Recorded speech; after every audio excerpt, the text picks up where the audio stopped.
Doctor Mauricio Carreño, médico especialista en ozonoterapia. Tema, glutatión y ozonoterapia.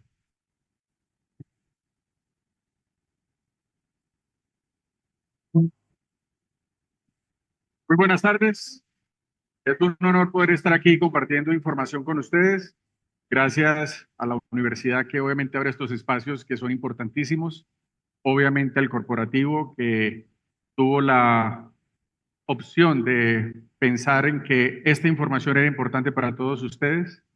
Y obviamente a todo el comité de profesionales y colegas que están vinculados con esta hermosa y noble acción de tipo académico. Hoy voy a hablarles de algo muy importante que se llama glutatión y ozonoterapia. Yo soy médico cirujano de la Universidad Pontificia Bolivariana. Tengo un posgrado en auditoría y gerencia con el CES, que es otra universidad de Medellín. Y hace 20 años decidí irme primero a Argentina y luego a España a estudiar esta cosa que inclusive aún todavía es muy desconocida. Nada más ahorita en la cafetería un compañero que no veía hace 30 años me decía, ¿estudiaste qué? Y ese ha sido el factor común durante todos estos años. Sin embargo, quiero hacerles un recorrido para que se den cuenta que es un tema que no es desconocido, sino que desafortunadamente no tiene el marketing y el merchandising que tienen otras especialidades o que tienen otras técnicas que tienen sustento académico, como bien lo decía ahorita Jairo en una de las charlas que teníamos, pero que también obviamente participa en todo ese arsenal terapéutico que tenemos los médicos para poder brindar salud. Siempre empiezo mis conferencias con un mensaje que es importante. Ningún tratamiento es 100% efectivo, pero tenemos la obligación académica, moral, social, de luchar por la vida con todas las herramientas que podamos tener. Es un principio importantísimo que nos permite a nosotros buscar siempre el conocimiento. Somos eternos estudiantes. De hecho, aunque llevo 20 años de experiencia en esta área, todavía estudio. Y les puedo asegurar que la manera como ejerzo en estos momentos es totalmente diferente como lo hacía hace 20 años. Cuando uno oye la palabra ozonoterapia, lo primero que hace es mirar para arriba.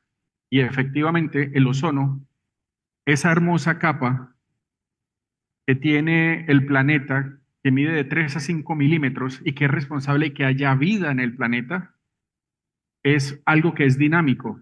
Tan es así que se producen 300 millones de toneladas de ozono al día, pero a su vez se destruyen. Es una forma muy dinámica de poder producir la vida en el planeta. De hecho, la palabra ozono proviene del griego ozein, que significa gas con olor. Aquí estamos hablando que ya en tiempos antiguos se conocía o se intuía que podía tener esto. Los campos magnéticos del planeta son los que se encargan de producir esta hermosa capa, pero a nosotros nos toca hacerlo de una manera tecnológica y eso no empezó ahora.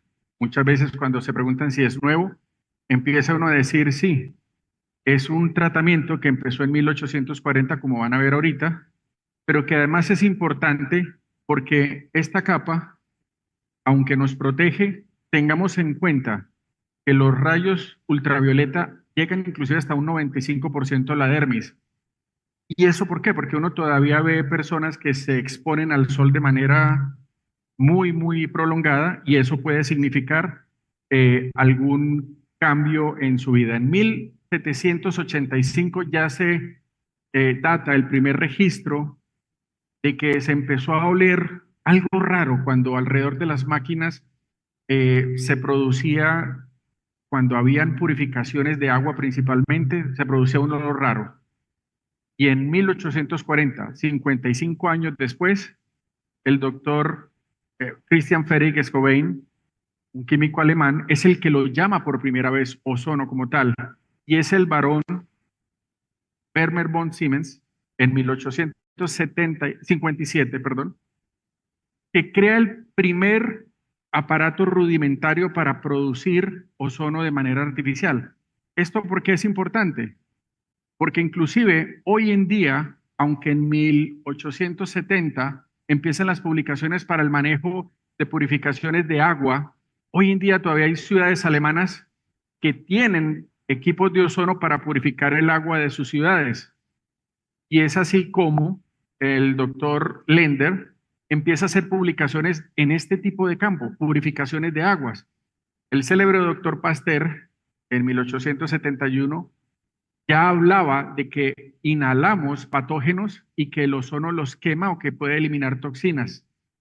En el 1873 empieza a aparecer ya como un elemento terapéutico en libros que hablaban sobre manejo de difteria.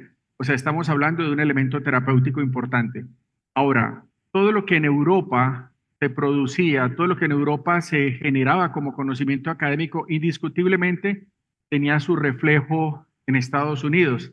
Y es así como en 1885, en la Florida, básicamente en la Asociación Médica de la Florida, ya se hablaba del ozono como un elemento terapéutico y empieza a aparecer el primer manuscrito por el doctor Kenworth. Estamos hablando de 1885. El célebre Nikola Tesla en 1900 producía ozono y equipos para uso médico, lo cual es muy importante. ¿Y quién no conoce a Nikola Tesla? Sin embargo, eran conocimientos que no pasaban sino de un círculo muy selecto.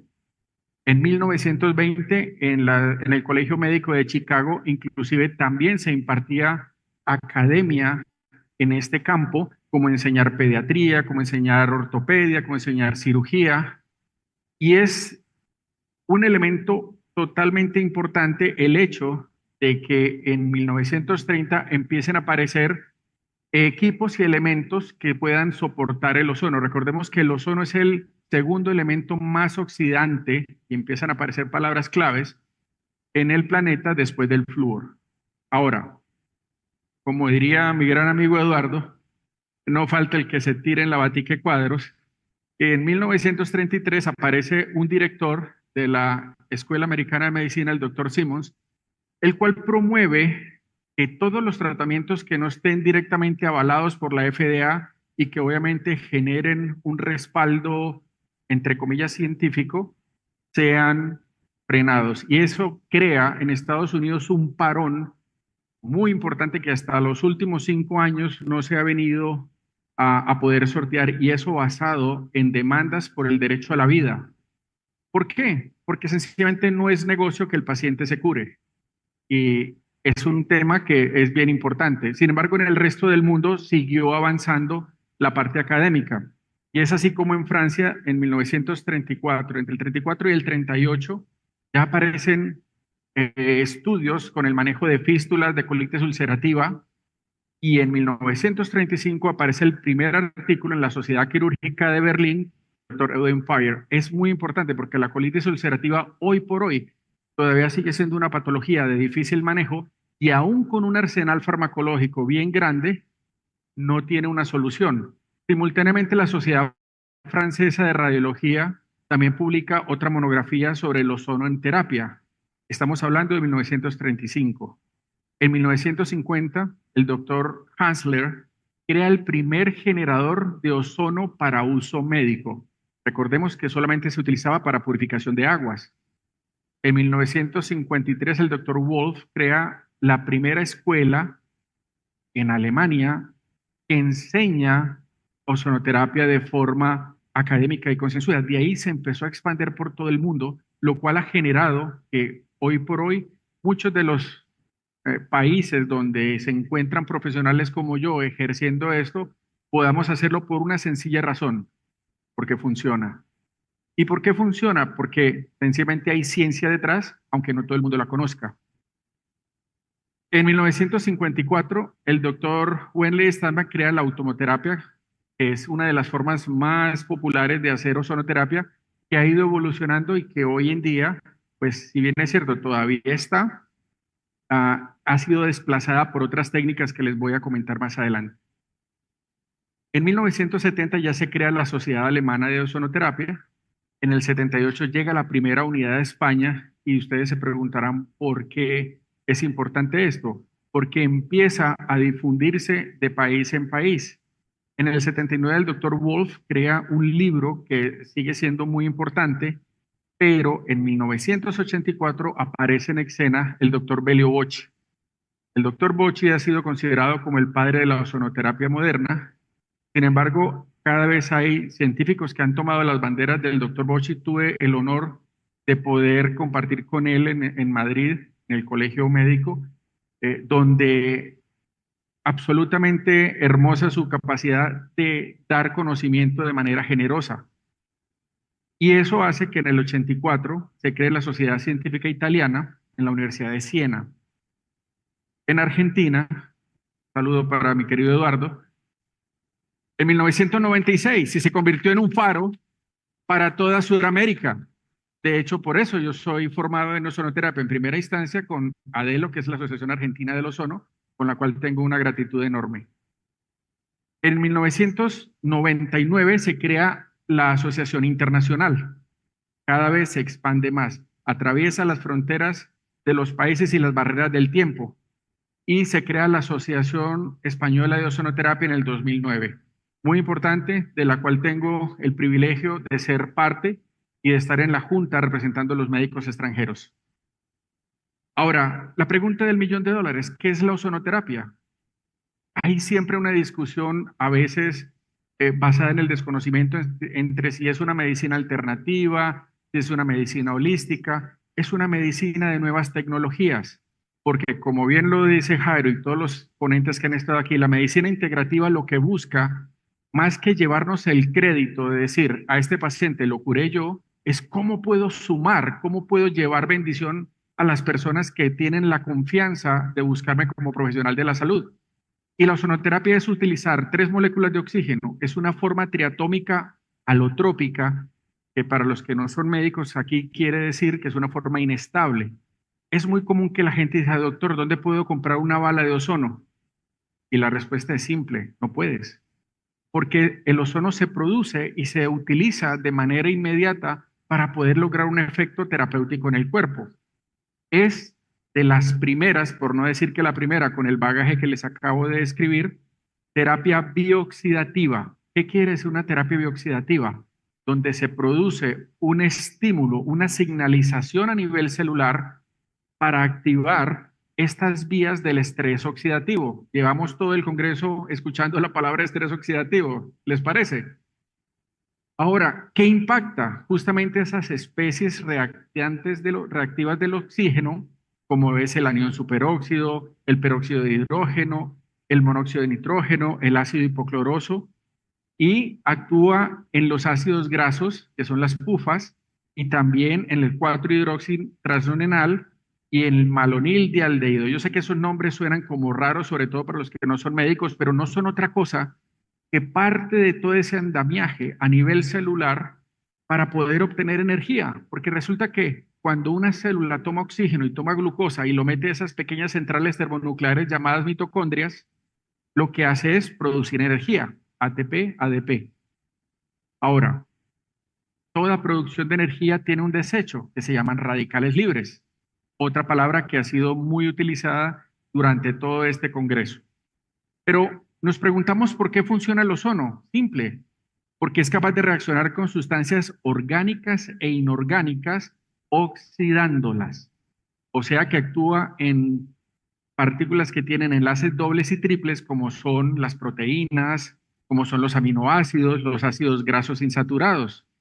A su vez, impacta mejorando la capacidad de transporte de sangre. Eso es lo que se llama como cambios reológicos, es cómo se transporta el oxígeno a través de esos conductos que son los vasos sanguíneos, aumentando una sustancia que se llama la 2,3-difosfoglicerato. Mejora además la parte inmunológica, es inmunomodulador. Y aquí quiero hacer un paréntesis importante porque inmunomodulador no es otra cosa que lo que está alto lo pone bajito y lo que está bajito lo estimula. ¿Para qué? Para tener un impacto de señalización y activar todas esas vías de nuestro cuerpo para poder repararnos. No sé si ustedes recuerdan cuando eran niños que caían, se raspaban una rodilla y en vez de seguir sangrando, el cuerpo llegaba y reparaba nuevamente porque hay una memoria celular, hay un código genético que nos permite que nosotros activemos vías de autorreparación. Pues justamente lo que se hace es activar esas vías. Además, es un germicida de amplio espectro porque ataca no solamente las membranas, sino que ataca el hecho de que el sistema inmunológico, si se activa, si está teniendo una mejor competencia para poder trabajar, obviamente vamos a poder defendernos mejor. Inclusive en los famosos eh, bacterias que son multiresistentes. Ojo con esto, esta es información muy reciente, de hecho ahora en mayo estuve en un tour académico en Europa y ya está apareciendo resistencia por el mal uso, ya no solo de los antibióticos, sino el mal uso del ozono también. Entonces, esta es información fresquita, esa es una información muy nueva que desafortunadamente hay personas que no entienden que es un acto médico y de manera irresponsable están ofreciendo servicios de ozonoterapia creyendo que comprar el bisturí me hace cirujano y desafortunadamente no es así. Ahora, es un regulador metabólico, analgésico y antiinflamatorio. Aquí hay una cosa muy linda. ¿Por qué es analgésico? Porque oxida las fibras C de conducción, que son como esos caminitos que se encargan de transmitir el tema del dolor. Y es el antiinflamatorio más poderoso que existe, inclusive sin los efectos adversos que tienen los esteroides, que es por tradición lo que generalmente utilizamos como antiinflamatorio. Entonces hay unos efectos biológicos que son importantes. Como sé que este es un público mixto donde hay personal de salud y personal que no es médico, pues, trata uno de mantener una línea media, pero les pido que me excusen si a veces utilizo cosas que son muy técnicas, que son inherentes al mismo tratamiento. Entonces, los efectos biológicos son ¿qué? Vasodilata. Si yo vasodilato los vasos sanguíneos, tengo mejor flujo de sangre, mejor entrega de oxígeno, mejor entrega de nutrientes. Induce un estado hipocoagulante. Esto es muy importante porque el factor von Willebrand y el activador del plasminógeno son sustancias que permiten que cuando se activan, esos caminitos vasculares, esos kilómetros de vasos que nosotros tenemos en nuestro cuerpo, van a funcionar de manera mejor. Es como destaponar las vías ahora que tenemos esos bloqueos. Imagínense lo importante que puede ser eso. Mejora la fibrinolisis, lo cual hace que la cicatrización sea más rápida y mejora el suministro de oxígeno a los tejidos. ¿Por qué? Porque hay una cosa que se llama glicólisis en el glóbulo rojo. Eso hace que se conviertan en unos superglóbulos rojos y que los glóbulos blancos se conviertan en unos superglóbulos blancos. Yo le digo a los pacientes cuando les explico esto muchas veces, es que para poder protegerte, los leucocitos se convierten en ninjocitos. ¿Por qué ninjocitos? Porque están mejor armados para poder defenderte y poder trabajar mejor. Mejora la cicatrización, disminuye la isquemia tisular y eso es sencillamente que cuando el tejido le falta oxígeno o le falta sangre, mejora obviamente todo este tipo de transporte, regula el sistema antioxidante. ¡Wow! Llevamos 2 días hablando de oxidación. Y el sistema antioxidante, ¿por qué? Porque incrementa la actividad de la superóxido dismutasa, de la catalasa, de la glutatión peroxidasa y la reductasa. Importantísimo, ¿cierto? Mejora además la liberación de otros antioxidantes. Entonces, para hacerlo de una manera sencilla, y es un tratamiento que oxida porque es antioxidante. Es la pregunta que todos se hacen, precisamente porque es como darle el chucito en la nalga al burrito para que el burrito empiece a caminar y se pueda defender mejor. Entonces, si bien es cierto que es un tratamiento, me hace acordar de una enseñanza que alguna vez le escuché a Jairo en una de sus presentaciones, similium curantum, que es un principio que se utiliza mucho en la homeopatía. Pues aquí una estrategia terapéutica que produce oxidación activa toda la cascada antioxidante natural de nuestro cuerpo. Además, como les decía, tiene un efecto antimicrobiano muy importante, eh, que es algo que caracteriza este tratamiento. Fue muy útil durante pandemia. De hecho, en pandemia veía hasta 31 pacientes al día desde mi rinconcito de batalla, como le digo yo a mi consultorio, y fueron muchos los pacientes que logramos salvar la vida porque llegaban inclusive con 60 de saturación, solamente perdía 2 de ellos, y más por el miedo y que los hicieron recurrir a los centros de salud donde los intubaron y por problemas en la intubación fallecieron. Pero se pudo hacer una labor muy importante. Siempre que uno empieza a hablar de estos temas, de hecho me pasó en un hospital grande de la ciudad en plena pandemia, donde reunieron a todos los jefes de las áreas, de todos los especialistas. De hecho, tuve la oportunidad de presentarles una hermosa presentación, valga la redundancia, que hicimos en el Congreso Mundial de Medicina Integrativa en Portugal, donde les hablaba de manera muy técnica a ese grupo de médicos y la respuesta que obtuve fue, doctor, yo no sabía que esto tenía tanto soporte académico. Y yo con mucho respeto le tuve que decir, bueno, que no lo conozca no quiere decir que no exista. Y de hecho, por eso traigo a colación estas pequeñas referencias bibliográficas. Como vemos, desde 1958 ya se empieza a hablar de la ozonoterapia en pacientes que tienen problemas en la cicatrización, como en 1977 ya había artículos sobre el ozono. En 1980 se habla de las lesiones en pacientes que tenían problemas en la piel. En 1985 el manejo de úlceras crónicas, que de por sí es un tema bien delicado, porque muchas veces las úlceras crónicas son pacientes que vienen con un antecedente de hipertensión no controlada, con un antecedente de diabetes no controlada, por ende una vasculopatía combinada, y por eso hace que muchas veces estas lesiones sean pacientes que llevan años en manejo de clínica de heridas, pero que no mejoran, no mejoran. Recordemos, llevamos 50 años haciendo medicina del síntoma. Si me duele, un analgésico. Si tengo fiebre, un antipirético. Pero si yo no corrijo la base, que es el estrés oxidativo, pues no voy a tener unos resultados mejores. En, eh, ahora sí. Este es un artículo del doctor Bocci donde es muy importante porque sienta todas las bases académicas de lo que les habla, de todo lo que les he hablado, está demostrado científicamente. Y es que desafortunadamente cuando un médico dice algo o se expresa frente a algo y tiene un colega por ahí cerquita, lo primero que le preguntan a uno es, doctor, ¿dónde dice? Porque nosotros nos basamos en estudios clínicos, hacemos medicina basada en los estudios clínicos. Esta es una imagen de mi amada casa llamada Medellín. Esa es la torre donde trabajo. Y aquí lo que les quiero mostrar es las diferentes vías de administración. Entonces, sabemos que el ozono son 3 moléculas de oxígeno, es un gas que no se forma de manera natural, sino en el planeta, en la estratosfera, a 23 kilómetros de altura. Ahorita me preguntaba alguien que cómo hacíamos para los tratamientos. Y le dije, pues que en un comienzo, pues se llevaba a los pacientes a 23 kilómetros de altura, se sacaban en la avioneta colgando de una pierna, pero por alguna razón que no entiendo no volvían. Entonces, gracias a Dios, existe tecnología que permite poder hacerlo de una manera profesional. El uso intravenoso, ¿cómo se hace? La forma más antigua es sacar sangre, se saca 1.2 a 1.3 centímetros por kilo.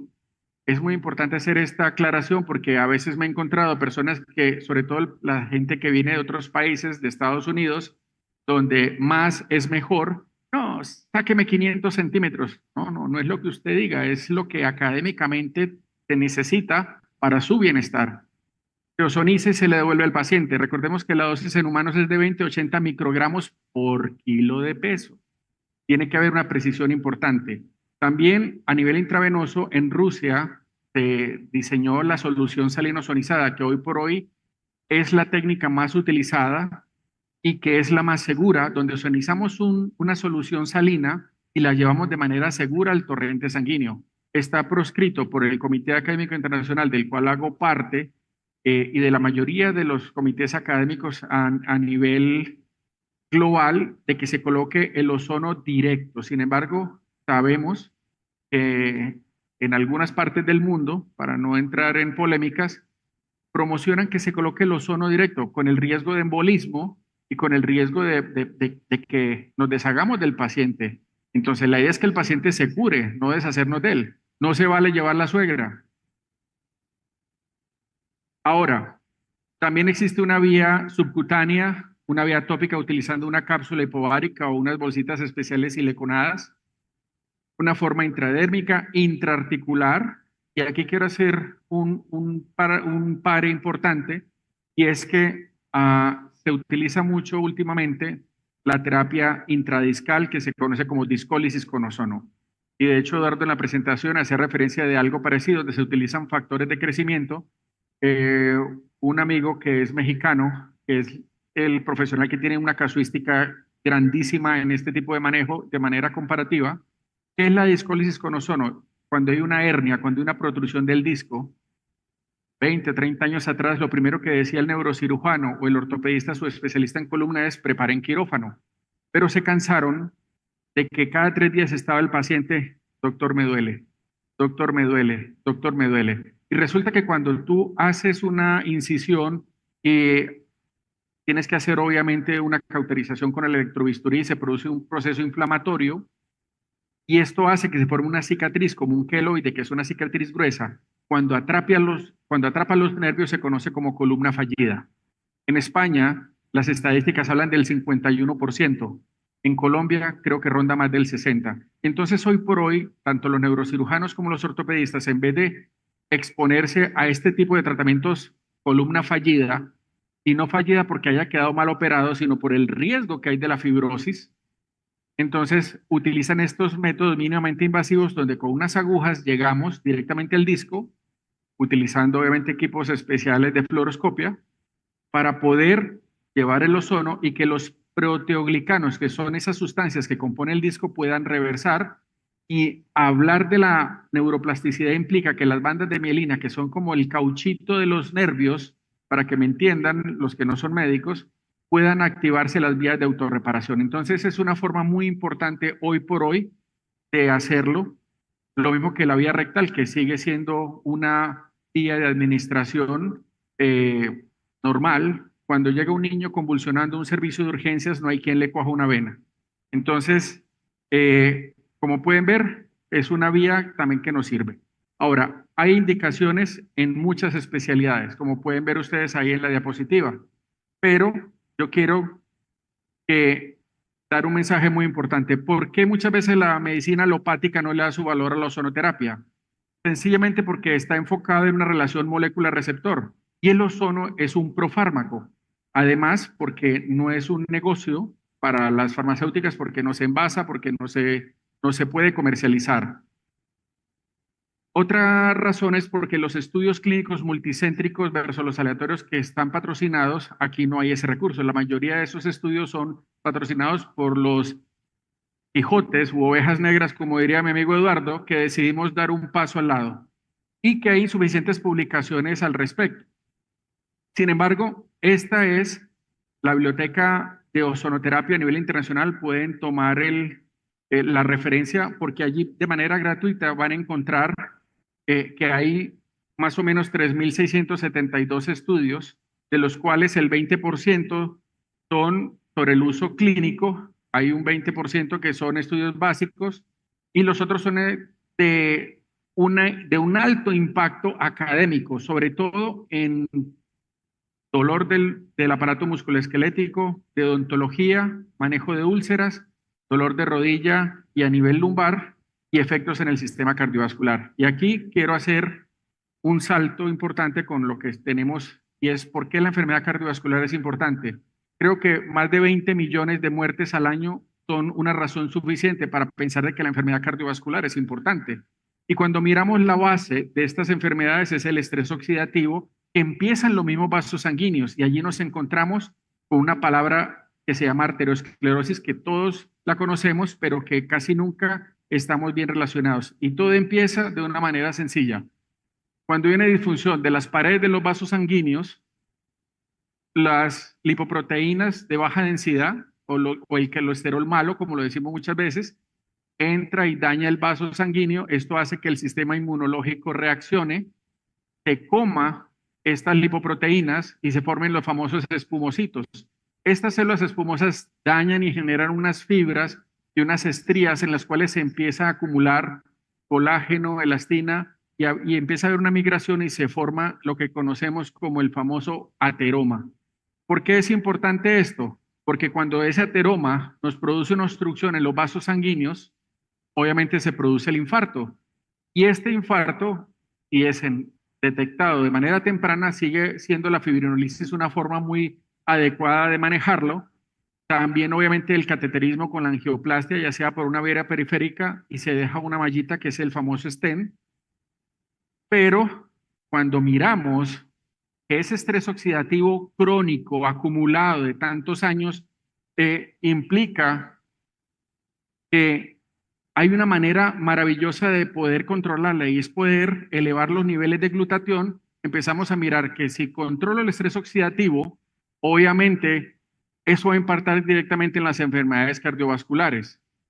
Mejora la función del endotelio, por todo lo que les estaba hablando en este momento, y además porque disminuye la inflamación. Esto es un factor importantísimo en estos pacientes. Protege contra el daño de reperfusión. Isquemia reperfusión es muy importante, tanto en el infarto como en el accidente cerebrovascular. Y es que se ha visto cómo estos pacientes que tienen elevados niveles de glutatión, cuando hay la reperfusión, no tienen el daño tan severo. Muchas veces el paciente fallece en las 48 horas siguientes es porque el daño por la reperfusión sigue siendo más grande que el daño por la isquemia y mejora la función ventricular. Creo que todos los médicos que han pasado por aquí han hecho referencia a un tema que se llama la Biblioteca Médica PubMed, porque es nuestro parámetro importantísimo. Y yo quiero hacer énfasis en esto. Pacientes jóvenes cada vez más están teniendo problemas de tipo cardiovascular.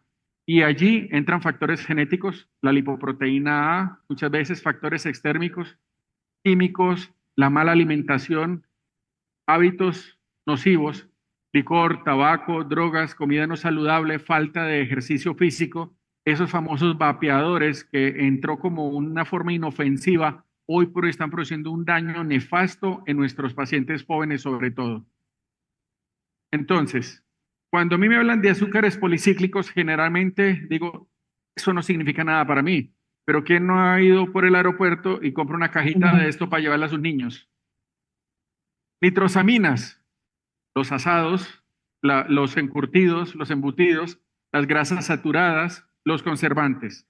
Los reto a que vayan al supermercado y busquen algo que no tenga glutamato monosódico, que sea para llevar, que esté en una latica, que esté en una bolsita. Y tristemente sobran los estudios que hablan de que es un cancerígeno. Ni qué decir del tema de las toxinas, donde hay plaguicidas, metales pesados, toda esa cantidad de pacientes que llegan con signos inespecíficos generalmente tienen signos de intoxicación. Y aquí es muy importante mirarlo, porque dentro de eso cae la polifarmacia.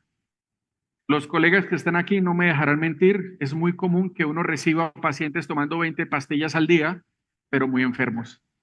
De hecho, eso hace que nosotros tengamos que mirar, obviamente, los ojos hacia esta hermosa molécula llamada glutatión, como tanto nos lo han ilustrado en las conferencias anteriores, por eso no voy a demorarme mucho allí. El glutatión, tanto en su versión oxidada como reducida, porque él se recircula, él se recicla, permite justamente poder hacer que esta glicina, la cisteína y el glutamato se ensamblen. ¿Para qué? Para cumplir más de 1500 funciones en el cuerpo. Pero ya sabemos que la cisteína, la fuente natural son vegetales verdes. Ojo, porque vienen con Roundup, con glifosato, con una cantidad de cosas que sabemos que son tóxicos. Las carnes crudas, ojo con el neurocisticerco, que es un gusanito que se te va a la cabeza. Las leches crudas, ojo con la brucelosis, que también es otra patología muy técnica, pero entonces, ¿qué hacemos? Tenemos un producto que es un aislado, justamente, que nos permite donar esa cisteína de manera consolidada y poder lograr que el glutatión endógenamente a nivel celular se eleve, siendo el antioxidante maestro. Como decía ahorita sabiamente Jairo, tenemos muchos otros elementos que nos permiten ayudar y que van a servir mejor si tenemos un nivel elevado de glutatión. De lo contrario, se va a perder. Entonces, aquí les quiero mostrar investigaciones de por qué se mejora la función endotelial, por qué disminuye la inflamación, porque como les dije ahorita, hay colegas en esta sala los cuales necesitan ver este tipo de soporte y es estudios clínicos. Y como ven ver, desde 1999 ya hay cambios que son muy importantes. También podemos ver cómo, inclusive en el 2016, aquí estamos viendo en el 2022, ya se habla de un proceso muy importante académico en el cual el glutatión toma un papel muy interesante. En el 2023, donde se habla de ya de la parte cardioprotectora, porque la prevención sigue siendo muy importante. Cuando lo miramos en la biblioteca médica, hallamos más de 27, dice ahí, pero es que son miles, o sea, depende en el área que lo busques. Y otra cosa que es muy importante, por eso quise traer, estos son 3 premios Nobel, es que hay premios Nobel detrás de estas investigaciones. O sea, no estamos hablando que es algo irrelevante. Que no he oído hablar de los que sentaron las bases de todo el tratamiento del cáncer hoy por hoy en la inmunoterapia, como el doctor Honjo y el doctor Allison? Estamos hablando de que tenemos la oportunidad de tener toda la información bibliográfica del doctor Jimmy Goodman, las publicaciones científicas que avalan que lo que nosotros estamos recomendando como consultores, pero como profesionales de la salud, que éticamente tenemos la responsabilidad de dar las herramientas para que nuestros pacientes se curen. Yo tengo un amigo que quiero mucho, que es internista, cardiólogo, ecocardiografista, que me decía, tengo un problema ético, hermano. Nosotros sencillamente lo que hacemos es que los pacientes le repetimos la fórmula cada mes. ¿Alguno de los colegas que está aquí le suena familiar? El paciente hipertenso, el paciente diabético, el paciente con enfermedad autoinmune. Pero cuando yo encuentro estas herramientas y me doy cuenta que logro ir haciendo un desmonte progresivo de esta medicación, como le pasó a él con su padre, que era paciente mío, empieza a decir, aquí pasa algo. Aquí me estoy sintiendo que estoy siendo utilizado como profesional de la salud por gente que se lucra del tema. Entonces, cuando aquí encontramos herramientas, sencillamente podemos encontrar un camino para que la gente pueda llevar salud a su casa. Entonces, para cerrar esta presentación, básicamente lo que les quiero decir es, existen caminos donde no necesitas ser médico para llevar esta bendición a otra persona, pero si eres médico, te doy el siguiente mensaje. Como dice el doctor Ricardo García, se vale dudar, pero para nosotros es obligación investigar. Yo empecé con esto por una diabetes descontrolada que a la semana del manejo tradicional hice pancreatitis y apareció un amigo que es contador público y me hace conocer del tema. Luego me encuentro a Eduardo en una conferencia internacional en Medellín y me dice, pero hombre, ahí la tienes la respuesta en la mano. Y de allí dejé mi ego como médico y decidí investigar y estoy totalmente convencido que tenemos una herramienta poderosa entre las manos. Muchas gracias.